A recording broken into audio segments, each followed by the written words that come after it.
हे स्वामिनी जी, आपकी कृपा से मेरे मन में एक पवित्र अभिलाषा जागृत हुई है। पता नहीं ऐसा भाग्य कभी जगेगा कि नहीं, पर अभिलाषा तो जग गई है। अभिलाषा ये है लाडली जो कि मैं आपके रूप रसाशों का नेत्रों के द्वारा पान करूं, आपको देखूं, आप प्रिया प्रीतम का दर्शन पाऊं। और दर्शन ही केवल नहीं, सुंदर सुंदर वृंदावन की कलियां पुष्प को चयन करके सुंदर कलियों के आभूषण और पुष्पों की माला आप युगल सरकार को धारण कराऊं, अपने हाथ से फूल चयन करूं, अपने हाथ से फूल माला कलियों के आभूषण बनाऊं और आप युगल सरकार को धारण कराऊं। और अवसर मिले तो मैं बातों में इतना प्रवीण कि आप दोनों को हंसा दूं, रसबत्तियां ऐसी हास परिहास की बातें करूं, आप दोनों को सुख पहुंचाऊंगा। प्रियवादन, आप दोनों को सदैव सुख पहुंचे ऐसी ही बात कहूंगा। और हे लाडली, नित्य नवीन नवीन सेवा करके आप युगल सरकार को सुख पहुंचाते हुए अपने नेत्रों की पुत्री बनाकर रखना चाहता। आप ऐसी कृपा करो, जब आप दोनों युगल सरकार गलबहियां दिए हुए वृंदावन की कुंज निकुंजों में विहरण करें तो हम पीछे पीछे आपका यश गान करते हुए चले।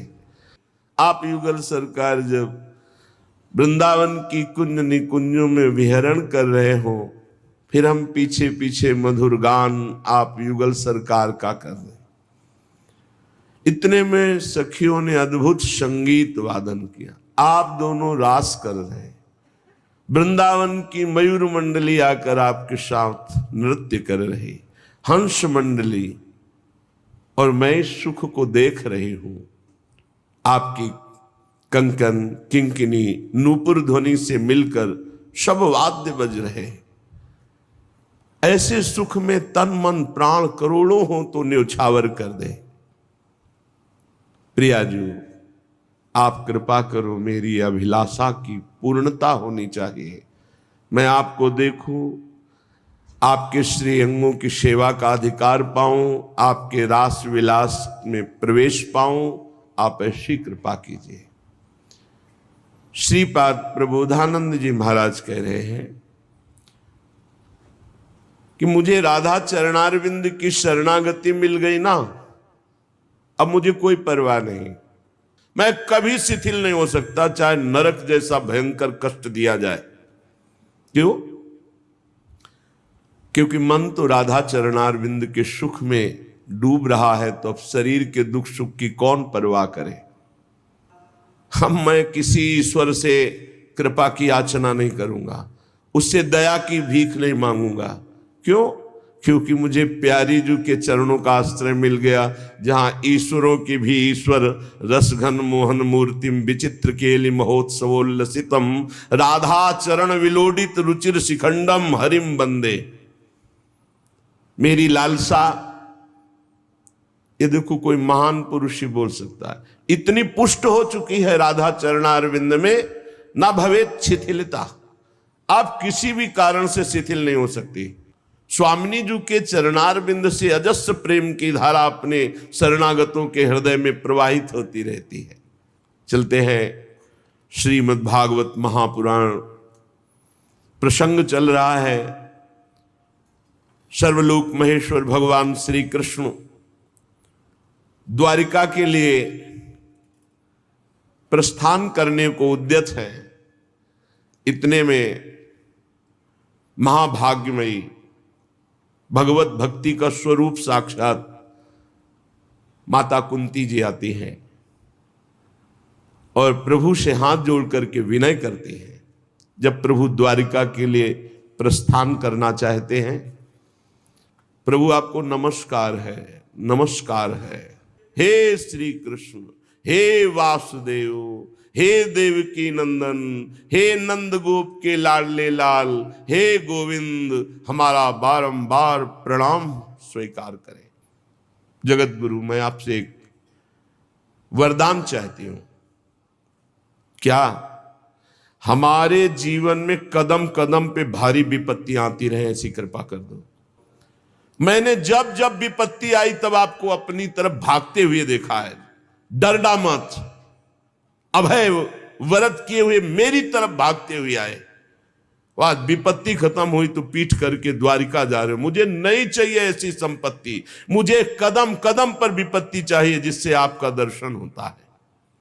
हे भक्तवांछा कल्पतरु प्रभु, आप अब हमें छोड़कर प्रगट में जाना चाहते हैं तो आप जानते हैं कि हम नहीं जी सकते आपके चरणारविंद के वियोग में।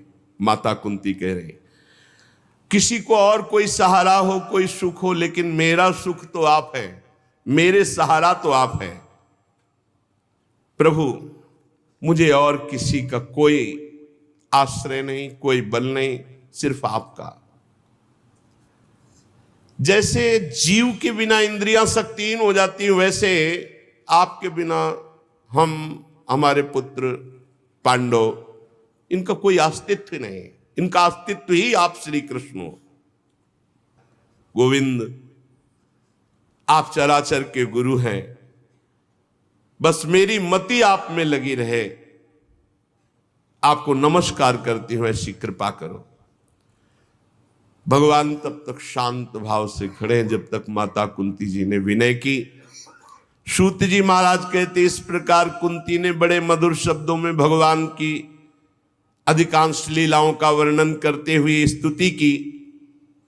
भगवान मंद मंद मुस्कुरा रहे हैं।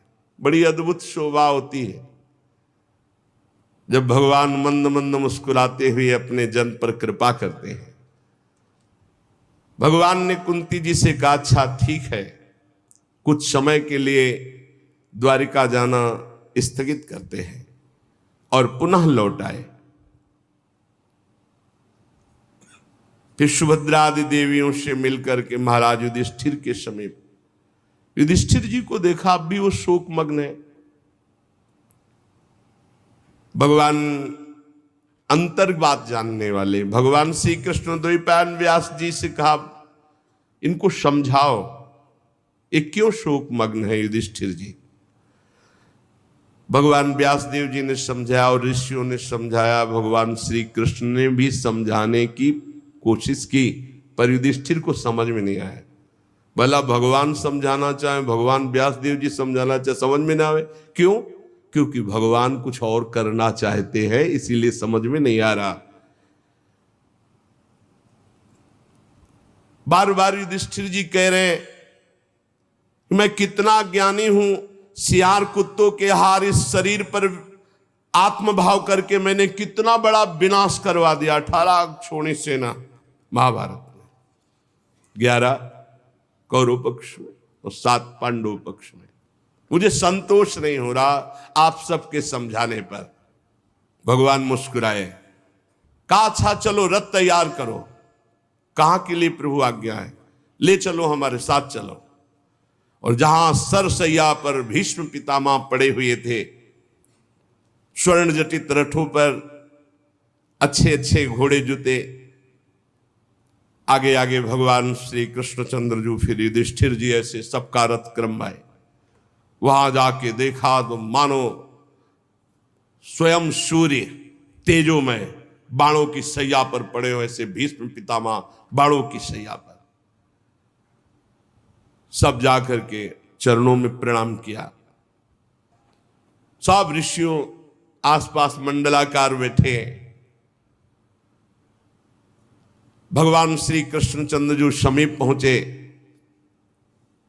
आंख खोल के भीष्म जी ने देखा तो बाहर भी भावना से पूजन किया और अंदर भी हृदय में जो विराजमान प्रभु श्री कृष्ण है पूजा की, बाहर और भीतर दोनों जगह। सब पास बैठ गए। भीष्म पितामह जी की दृष्टि केवल श्री कृष्ण पर है और आंखों से आंसू बह रहे भीष्म पितामह जी के। फिर युधिष्ठिर को नजदीक बुलाया और हाथ इशारे, तुम्हें बहुत कष्ट हुआ क्योंकि अन्याय का उस समय बोलबाला था। तुम लोग साधु सेवी, भगवत सेवी, तुमको इतना कष्ट नहीं होना चाहिए। तुम बचपन से दुख भोग रहे हो पांडव। अतिरथी पांडु की मृत्यु के समय तुम्हारी अवस्था बिल्कुल छोटी थी, तब से आज तक तुम्हें कष्ट ही कष्ट झेलना पड़ा। देखो, ये ध्यान रखना, जैसे बादल वायु के वश में रहते हैं, ऐसे लोकपालों सहित संपूर्ण जगत इन श्री कृष्ण के अधीन है। ये काल के भी काल है। तुम लोग दुखी मत होना, ये इन्हीं की मंगलमयी लीलाएं हैं। मैं अंतिम समय गूढ़राज से बोल रहा हूं कि साक्षात भगवान। बोलते ना अंतिम समय तो झूठ कोई बोलता नहीं। फिर भीष्म पितामह तो सत्य प्रतिज्ञ है, फिर भी कह रहे मैं अंतिम समय बोल रहा हूं। ये साक्षात भगवान, समस्त अवतारों के अवतारी। यही कारण है इनकी करुणा का, क्या भक्ति का पक्षपात, कि जब मैं अब अपने प्राण त्यागने जा रहा हूं तो स्वयं साक्षात चलकर हमारे सामने उपस्थित हुए। ये उपदेश दिलाने नहीं, ये हमारा अंतिम बनाने आए हैं। भीष्म पितामह जी शांत होते चले जा रहे हैं। फिर भगवान श्री कृष्ण में दृष्टि लगाई। नील मेघ की कांति गंभीर मुद्रा में भगवान श्री कृष्ण खड़े हैं। भीष्म जी की एकटक आंख श्री भगवान पे। समस्त इंद्रियों को एक जगह रोक दिया, मन को एकाग्र किया और भगवान श्री कृष्ण से कहा, मृत्यु का समय है, मैंने आज तक अपनी बुद्धि को बचा के रखा है बलिहारी, समस्त साधनों से पवित्र करके शुद्ध एवं कामना रहित करके आज तक बचा कर रखा है। हमारी बुद्धि ने किसी का वर्ण नहीं किया, कुंवारी है। हे श्री कृष्ण, आज इस बुद्धि का वर्ण करो आप, अंतिम समय है। वास्तव में इस समय मैं श्री कृष्ण को प्राप्त हो रहा हूं। न भय है, न भ्रम है, न कोई संशय है। समस्त ऋषियों, सबके हृदय में विराजमान श्री कृष्ण को मैं प्राप्त हो रहा हूं। धीरे धीरे वाणी मौन, नेत्र मूंद लिए। जीव ही सबने देखा भीष्म पितामह की वाणी रुक गई, दृष्टि मुंद गई। सब एकदम अचानक खड़े हो गए और देखा प्राण रहित भीष्म का शांत शरीर। भगवान में सबसे कहा, मैं भगवान को प्राप्त हो रहा हूं। ये अंत है, सामने भगवान खड़े। दृष्टि, मन, बुद्धि, चित्त, प्राण सब भगवान के चरणों में समर्पित कर दिया। अनंत ब्रह्म श्री कृष्ण में भीष्म पितामह जी वैसे ही लीन हो गए। आप चारों ओर सन्नाटा छा गया, जैसे दिन के बीतने पर संध्या काल के बाद पक्षियों का कलरव शांत हो जाता है। उसी समय देववाद्य बजने लगे, आकाश से पुष्पों की वर्षा हुई। भगवान श्री कृष्ण भी शांत गंभीर मुद्रा में, भीष्म जी का जीवन लीला शांत हुई। युधिष्ठिर जी भगवान की आज्ञा के अनुसार अंत्येष्टि संस्कार कराए। मुनियों ने भगवान श्री कृष्ण की पूजा अर्चना वंदना की। फिर सब ऋषिजन अपने अपने आश्रम को लौट गए। शौनक जी ने पूछा, धार्मिक शिरोमणि महाराज युधिष्ठिर ने अपनी पैतृक संपत्ति को हड़प जाने के इच्छुक आताताइयों का नाश करके अपने भाइयों के साथ किस प्रकार से राज्य शासन किया, कौन कौन से काम किए, क्योंकि महाराज युधिष्ठिर की भोगों में तो प्रवृत्ति थी नहीं। सूत जी कहते हैं, संपूर्ण सृष्टि को जीवित करने वाले भगवान श्री हरि कलहाग्नि से दग्ध कुरुवंश को पुनः अंकुरित कर युधिष्ठिर को उनके राज्य सिंहासन पर बैठाकर बहुत प्रसन्न हुए। भीष्म पितामह अंतर्ध्यान हो चुके, उनके वचनों से युधिष्ठिर की सब भ्रांति मिट गई। भगवान के आश्रय से समुद्र पर्यंत सारी पृथ्वी का शासन समस्त राजा लोग उनकी आज्ञा में, ऐसा महान पद युधिष्ठिर जी को प्राप्त हुआ। भगवान महल की जितनी भी देवियां हैं सबसे मिल रहे हैं। फिर युधिष्ठिर जी से कहा कि अब हमें जाने की अनुमति दीजिए। युधिष्ठिर जी बार बार हृदय से लगा रहे हो, कह रहे कि अब कैसी बात कहते हो, कौन ऐसा होगा जो आपको जाने की अनुमति दे, पर आपको जिसमें सुख मिले भगवान आज्ञा करिए, रथ तैयार किया जाए और अब हम द्वारिकापुरी के लिए चलते हैं। समान उम्र वालों को आलिंगन किया, छोटी उम्र वालों ने जो भगवान को प्रणाम किया तो आशीष दिया। सुभद्रा, द्रौपदी, कुंती, उत्तरा, गांधारी, धृतराष्ट्र, युत्सु, कृपाचार्य, नकुल, सहदेव, भीमसेन, धौम्य, सत्यवती, ये सब मूर्छित से हो रहे हैं भगवान के वियोग की भावना में। मुरली मनोहर सारंगपाणी भगवान श्री कृष्णचंद्र जी द्वारिकापुरी जाना चाहते, इस बात से सब विकल हैं। भगवान के प्रिय सखा घुंघराले वाल वाले अर्जुन ने पीतम श्री कृष्ण का श्वेत छत्र पकड़ रखा है जिसमें मोतियों की झालर लटक रही, रत्नों का डंडा, उसको पकड़े हुए। उद्धव और सात्विकी बड़े भाव से चंवर डुला रहे। भगवान जे भी रथ चला, चारों ओर पुष्पों की वर्षा, बड़ी मधुर झांकी। दिव्य ब्रह्म ऋषि लोग वेद वाक्य उच्चारण कर रहे हैं, आशीष सुनाई दे रहे हैं। हस्तिनापुर की रमणियां भगवान श्री कृष्ण के रूप में चित्त को लगाए हुए। अजात शत्रु युधिष्ठिर ने भगवान श्री कृष्ण की रक्षा के लिए बहुत सी सेना साथ भेजी। यद्यपि भगवान सर्व समर्थ पर प्रियता में शंका होती, अधिक प्रीतिमन भाषण देहा। युधिष्ठिर जी ने आग्रह करके सके भगवान आप सेना साथ ले जाइए। भगवान कुरजांगल, पांचाल, सूरसेन, यमुना के तटवर्ती प्रदेश, ब्रह्मावर्त, कुरुक्षेत्र, मत्स्य, सारस्वत, मर्धन्नो देश को पार करके फिर आनर्त देश में आए। यहां कुछ विश्राम किया,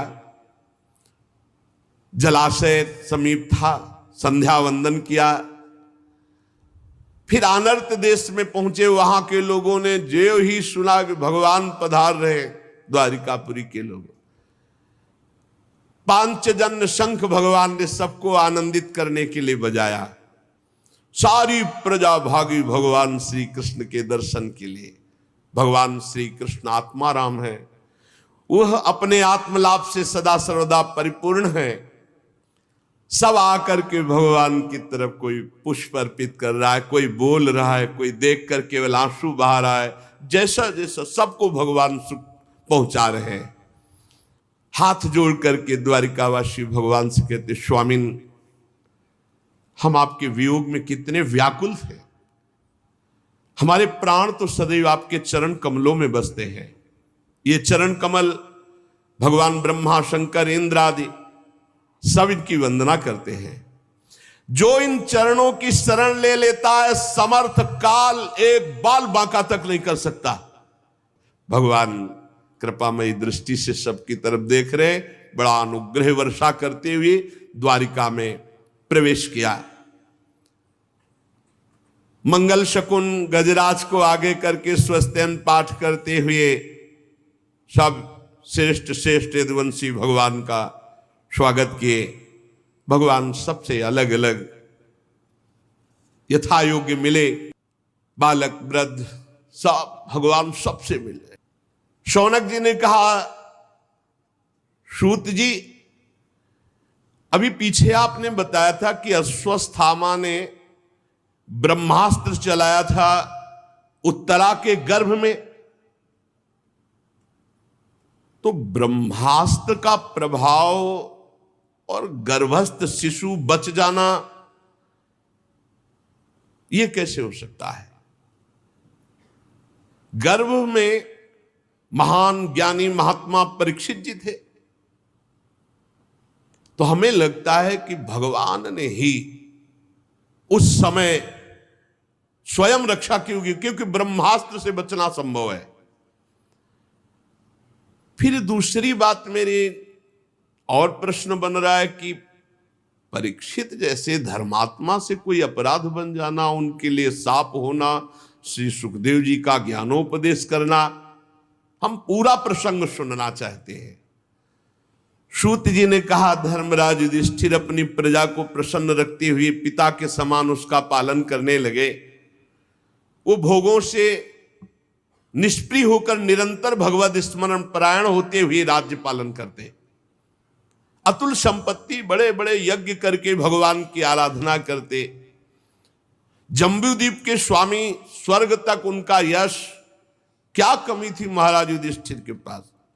देवता लालायित होते ऐसे भोग थे। पर महाराज पांडवों को भगवान श्री कृष्ण के सिवा और कुछ प्रिय नहीं था। शौनक जी, जिस समय अश्वत्थामा ने ब्रह्मास्त्र चलाया, उत्तरा के गर्भ में ब्रह्मास्त्र का प्रभाव गया तो वो बालक ब्रह्म तेज से जलने लगा ब्रह्मास्त्र के प्रभाव से।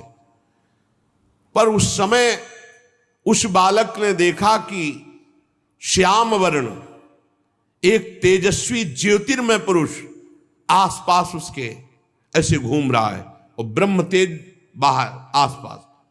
अब वो बालक को नहीं छू पा रहा, बस अंगूठे भर का वो श्याम रंग का तेजस्वी, बहुत ही निर्मल, अत्यंत सुंदर श्याम शरीर, बिजली की तरह चमकता हुआ पीतांबर, सिर पर मोर मुकुट, निर्विकार पुरुष, लंबी लंबी भुजाएं, कानों में तपाए हुए स्वर्ण के सुंदर कुंडल, आंखों में लालिमा और हाथ में दिव्य गदा लिए हुए बार बार वो शिशु देख रहा है कि मेरे चारों ओर घुमा।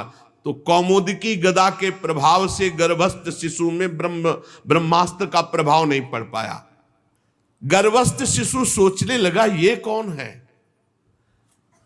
इस प्रकार 10 मास के गर्भस्थ शिशु के सामने भगवान श्री कृष्ण का साक्षात दर्शन और भगवान श्री कृष्ण की कौमुदकी गदा के प्रभाव से ब्रह्मास्त्र के तेज का शांत हो जाना, और तत्काल वो सोच ही रहे थे कि भगवान अंतर्ध्यान हो गए। जे भी भगवान अंतर्ध्यान हुए ते ही समस्त सद्गुणों को विकसित करने वाले शुभ समय में पांडु के वंशधर बालक का जन्म हुआ। जन्मते समय ही इतना महान तेजस्वी, क्योंकि गर्भ में भगवत साक्षात्कार हो गया है, महान तेज संपन्न। महाराज युधिष्ठिर जब सुना पौत्र हुआ, बड़े प्रसन्न हुए, क्योंकि अर्जुन पुत्र अभिमन्यु, अभिमन्यु पुत्र परीक्षित। राजा युधिष्ठिर, धौम्याचार्य, कृपाचार्य सबको बुलाया, जात संस्कार करवाए, बड़े दान दिए गए। जब बालक का नाल छेदन नहीं होता, उसके पहले, नाल छेदन के पहले तक, उस समय को कहते हैं प्रजा तीर्थ। उस समय जो दान दिया जाता है उसका बड़ा महत्व है। नाल छेदन नहीं हुआ, बालक हुआ, उस समय के दान को बड़ी महिमा, प्रजा तीर्थ कहते हैं। उसी समय युधिष्ठिर ने बहुत दान किया, हाथी, घोड़ा, स्वर्ण, बहुत। युधिष्ठिर जी ने कहा, पुरुवंश शिरोमणि, काल की दुर्निर्वार गति अश्वत्थामा वंश मिटाना चाहता था, परंतु भगवान श्री कृष्ण ने बालक की रक्षा की है, इसलिए इसका नाम विष्णुरात। निसंदेह ये बालक संसार में बड़ा यशस्वी भगवान का परम भक्त और महापुरुष होगा। बड़े बड़े महात्माओं ने आशीष दिया युधिष्ठिर जी को और बालक को। युधिष्ठिर ने कहा, महात्माओं, ये बालक क्या अपने उज्जवल यश से हमारे वंश के पवित्र कीर्ति महात्मा राजर्षियों का अनुसरण करेगा? ब्रह्म ऋषियों ने कहा, धर्मराज, ये मनुपुत्र इक्ष्वाक के समान अपनी प्रजा का पालन करेगा। दशरथ नंदन भगवान श्री राम के समान ये सत्य प्रतिज्ञ और ब्राह्मण भक्त होगा। पृथ्वी माता और धर्म की रक्षा के लिए कलयुग का भी दमन करेगा। पर महाराज, एक संयोग बन रहा है, उसी समय, अभी नाल छेदन नहीं हुआ, उसी समय निर्णय करके बता दिया, महाराज संयोग बन रहा है, एक ब्राह्मण कुमार श्रृंगी ऋषि के साप से तक्षक के द्वारा इसकी मृत्यु होगी। ऐसा ज्योतिष, अभी नाल छेदन में नहीं हुआ, पूरा पधारने तक का हिसाब बता दिया। और उस समय ये सब आसक्ति छोड़कर भगवान के चरणों की शरण लेगा। व्यासनंदन श्री सुखदेव जी यहां पधारेंगे इसके पास और इसको श्रीमद् भागवत का स्वरूप बोध कराएंगे और गंगा तट पर इस शरीर को त्याग कर अभय पद की प्राप्ति करेगा। पूरा ज्योतिष शास्त्र के विशेषज्ञ ब्राह्मण राजा युधिष्ठिर को इस प्रकार बालक के जन्म लग्न का फल बताकर भेंट पूजा लेकर अपने अपने घर चले गए। वही ये बालक संसार में परीक्षित के नाम से प्रसिद्ध हुआ, क्योंकि ये समर्थ बालक गर्भ में जिस पुरुष का दर्शन पा चुका था उसी को खोज रहा था। कहां है वो जो गर्भ में दिखाई दिया? सबकी परीक्षा कर रहा था, कहां है वो, कौन है जो मुझे गर्भ में दिखाई दिया इनमें से। जैसे शुक्ल पक्ष में दिन प्रतिदिन चंद्रमा अपनी कलाओं से पूर्ण होता बढ़ता है, वैसे राजकुमार परीक्षित गुरुजनों के लालन पालन से क्रमशः दिन बढ़ते हुए सयाने हुए। सूत जी कहते हैं कि विदुर जी ने जब देखा था महाभारत में कि एक धर्म के विरुद्ध आचरण करने वाला दुर्योधन कोई बात नहीं मान रहा और दुर्योधन का पक्ष महाराज धृतराष्ट्र ले रहे, उसी समय उन्होंने अपने पद से इस्तीफा दे करके, पद को त्याग करके तीर्थ यात्रा को चले। मैं नहीं देख पाऊंगा दोनों पक्षों का विनाश। तो विदुर जी तीर्थ यात्रा में महर्षि मैत्रेय जी से मिलकर के आत्मज्ञान प्राप्त किया और हस्तिनापुर लौट कर आए। जो ही देखा कि विदुर जी आए तो धर्मराज युधिष्ठिर दौड़ पड़े। धृतराष्ट्र, युत्सु, संजय, कृपाचार्य, कुंती, गांधारी, द्रौपदी, सुभद्रा, उत्तरा, कृपी, पांडव परिवार सब दौड़ पड़े। युधिष्ठिर जी ने दिव्यासन अर्पित किया, विदुर जी को पूजन किया, भोग पवाया, विश्राम कराया। अब हम आपसे जानना चाहते हैं कि आप जब तीर्थ यात्रा के लिए निकले तो किस वृत्ति से जीवन निर्वाह किया, किन किन तीर्थों में गए? चाचा जी, आप तीर्थ यात्रा करते द्वारिकापुरी भी गए होंगे। भगवान श्री कृष्ण मेरे तो जीवन प्राण आराध्य देव हैं, सुखी है ना? आपने जाकर देखा वहां सब सुखी हैं? युधिष्ठिर जी के इस प्रकार पूछने पर विदुर जी ने तीर्थों और यदुवंशियों के संबंध में जो कुछ देखा सुना अनुभव किया था क्रम से बतला दिया, पर मुख्य बात नहीं बताई। जब ये विदुर जी लौट करके आए थे तब तक यदुवंशियों का राधेश्याम हो चुका था, उसे गुप्त कर लिया। क्योंकि करुणा में विदुर जी पांडवों को अपने सामने कभी दुखी नहीं देख सकते थे, इसलिए उन्होंने कोई असही घटना नहीं सुनाई, क्योंकि वो तो स्वयं प्रकट हो जाएगी, बताने की क्या जरूरत है। हस्तिनापुर में बड़े सम्मान से विदुर जी कुछ समय तक रहे। ये विदुर जी साक्षात धर्मराज हैं, मांडव्य ऋषि के शाप से 100 वर्ष के लिए विदुर रूप में आए हुए थे मानव देह में। कई बार सत्संग में सुनाया है मांडव्य ऋषि की चर्चा। इतने दिनों तक यमराज की पदवी पर अर्यमा जी थे, उस पदवी में बैठते ही वो सामर्थ्य आ जाती है। ये दैवी संपदा से युक्त पदवियां हैं, तो अर्यमा जी ठीक पापियों को उचित दंड दे रहे थे। राज्य प्राप्त हो जाने पर अपने लोकपाल सरीखे भाइयों के साथ राजा युधिष्ठिर परीक्षित जी को देख करके बहुत आनंदित रहने लगे कि योग्य अधिकारी है। पर ये सब भूल चुके थे कि एक वो समय है जिसमें सर्वनाश होना है। पांडव भी ये भूल चुके थे कि अनजान में वो समय आ रहा है जिसमें हमारी मृत्यु होनी, सबको मरना है। परीक्षित जी का वो सौंदर्य, परीक्षित जी का वो सब प्रसन्न थे। देखते देखते भयानक समय आ गया जिसे टाला नहीं जा सकता। विदुर जी ने देखा काल की गति, धृतराष्ट्र से कहा महाराज अब भी तुम्हारी समझ में नहीं आता, वैराग्य दिलाने के लिए कटुवचन बोलना ही होता है। बड़ा भयंकर समय आ रहा है और तुमने बड़ा भयंकर देख भी लिया, फिर भी सुखी होकर इनके टुकड़े खा रहे हो यहां हस्तिनापुर के महल में बैठ करके। मुझे दिखाई दे रहा है सर्वनाश, अब भाग चलो यहां से, निकलो, बात की बात में सर्वनाश हो जाएगा, भागो यहां से, अपना काम बना लो, भजन कर लो। सब मारे जा चुके, फिर भी तुम्हें जीने की आशा है? शरीर बुढ़ापे का शिकार है, या हस्तिनापुर में अब इनके शासन में पड़े हुए टुकड़े पा रहे हो? जीवित रहने की इच्छा? गृहपालवत, गृहपालवत कुत्ते, भीमापवर्जितम पिंडो मां दत्ते गृहपालवत, अहो महीयसी जंतुर जीविताशा यया भवान। कैसा मोह है कि अब भी जीने की आशा रखते हो, पूरे परिवार का विनाश करवा दिया, अब यहां इनके दिए हुए टुकड़े खाकर जीवन व्यतीत करते हो। तुम्हें संकोच नहीं हो रहा? तुम्हें अपने हृदय में गिलानी नहीं हो रही? जिनको विष दे के मारना चाह, जिनको आग में जलाना चाह, जिनकी पत्नी को सभा में अपमानित किया, जिनकी भूमि छीन ली, जिनसे युद्ध किया, आज उनके दिए हुए टुकड़े को खा रहे हो। क्या गौरव रखते हो अपने अंदर? विदुर जी ने डांट लगाई धृतराष्ट्र जी को। हद हो गई, अज्ञान की हद हो गई। अब भी जीना चाहते हो? क्या ये पुराने वस्त्र की तरह तुम्हारा शरीर स्वयं नष्ट नहीं हो जाएगा? इसलिए अपना स्वार्थ साध लो, ममता काटो, चलो हमारे साथ चलो, हम तुम्हें उपाय बताएंगे भगवत प्राप्ति कैसे होगी। धन्य है जिसको विदुर जैसा भाई मिला हो।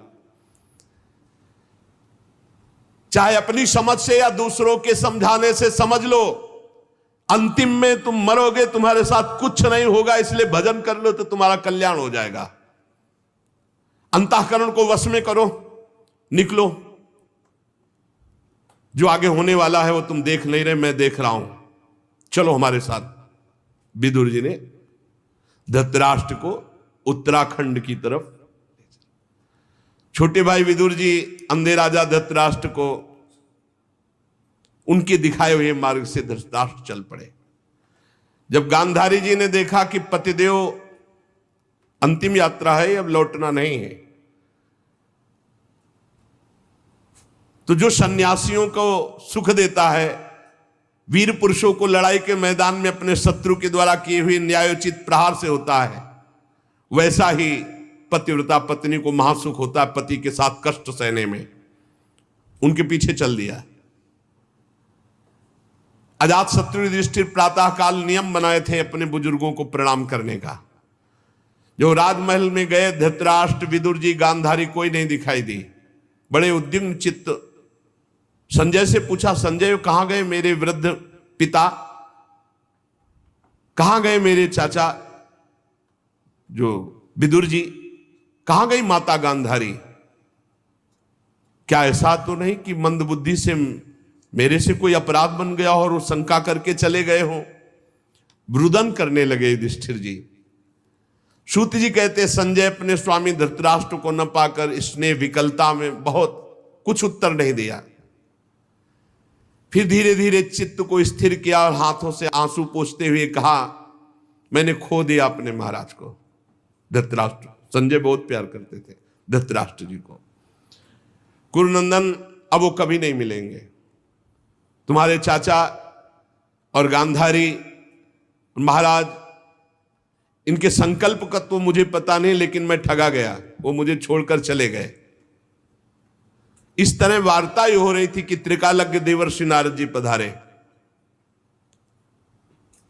युधिष्ठिर जी ने प्रणाम किया, संजय जी ने प्रणाम किया। युधिष्ठिर ने कहा, भगवान आप त्रिकालज्ञ हैं, आप बता सकते हैं कि मेरे चाचा कहां गए, मेरे ताऊ कहां गए, गांधारी जी कहां गई?